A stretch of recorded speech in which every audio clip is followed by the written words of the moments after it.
আসসালামু আলাইকুম। বর্তমান যে গরু কোরবানি পশ্চিমবঙ্গে বন্ধ হয়েছে বা যে গভর্নমেন্ট বন্ধ করেছে, এর ফলে গভর্নমেন্ট যে অ্যাকশন ভেবেছিল তার কিছু রিঅ্যাকশন হওয়া শুরু হয়েছে।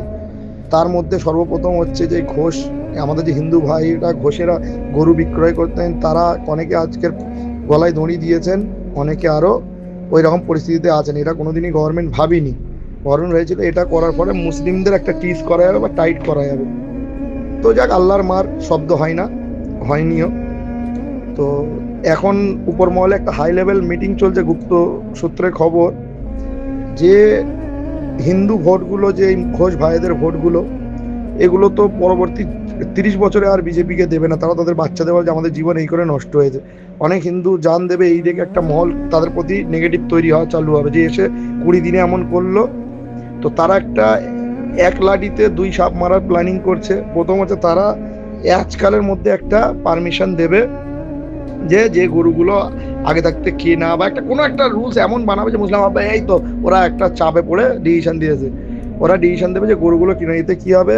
এই যে হিন্দুগুলো দেখবেন, দাদাগুলো, ঘোষ দাদারা বা দিদিরা, এরা একটাই কথা বলে যাচ্ছে যে এ বছরটা আমাদের বাঁচিয়ে দিক।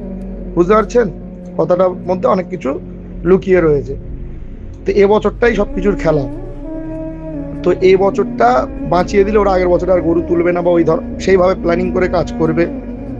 আগেই স্লাউটার হাউসগুলো সেটিং হয়ে যাবে, যারা এক্সপোর্ট করে, যে গরু এইভাবে এইভাবে হবে, যেটা বর্তমান হওয়ার সম্ভব নাই 10 দিনে। তো ওরা চাইবে যে গরুগুলো আমরা হুড়োহুড়ি করে একটু কম দামেও দিয়ে দেবে, নিয়ে চলে আসি, নিয়ে চলে আসবো আমরা। তাতে দুটো ফায়দা হবে ওদের।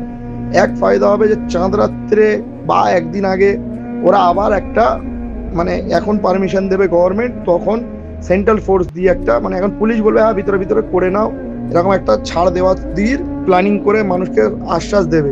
তারপরে সিআইএসএফ অফিসার লাগিয়ে সব পাড়ায় পাড়ায় অফিসার পোস্টিং করিয়ে দেবে যে কেউ কোরবানি করতে হয়। এতে মুসলিমদের দু ধরনের প্রেশার নেবে। এক তো যারা করবে তাদের উপর 6 মাসের জেল, অনেক রকম কারবাই হবে, আইন ভঙ্গ করা হয়ে যাবে।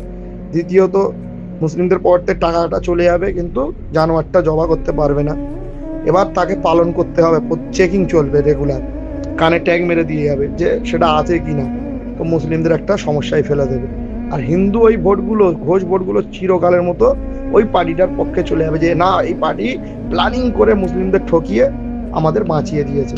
তো দাদা ভাইরা, বিশেষ করে আমাদের মিডিয়া বুরুজ, গার্ডেন রিচ, খিদিরপুরের ভাইদের উত্তেজনা বেশি। भाई आप लोगों को सबको बोलना चाहते हैं, हम लोग पहले इंडियन है फिर मुस्लिम है, तो हम लोग को संभाल के चलना है। इसमें पाँव नहीं देना है कि गाय कल का दिन में कुछ हल्का कर देगा, पुलिस थाना में बोलेगा, काउंसिलर लोग बोलेगा नहीं बोला है कि अंदर अंदर में करो, हम लोग दौड़ने लगे, गाय कम रेट में मिल जा रहा, खरीद ले रहे, पूरा फंसेंगे, পুরোপুরি আমরা ফাঁসবো। ফেঁসে গিয়ে সব দিক দিয়ে আমাদের সর্বশান্ত হয়ে যাবে। আর ওই ভোটগুলো এক, মানে এক তীরেতে 3-4 নিশানা হয়ে যাবে। চিরকালের মতো ওই ভোটগুলো ওদের হয়ে যাবে।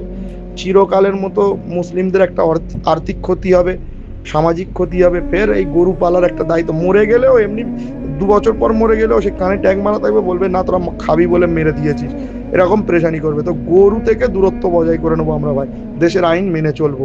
যতই ছাড় দিক, ছাড় দেবে, আর ফের ওটায় পাকড়ও করবে।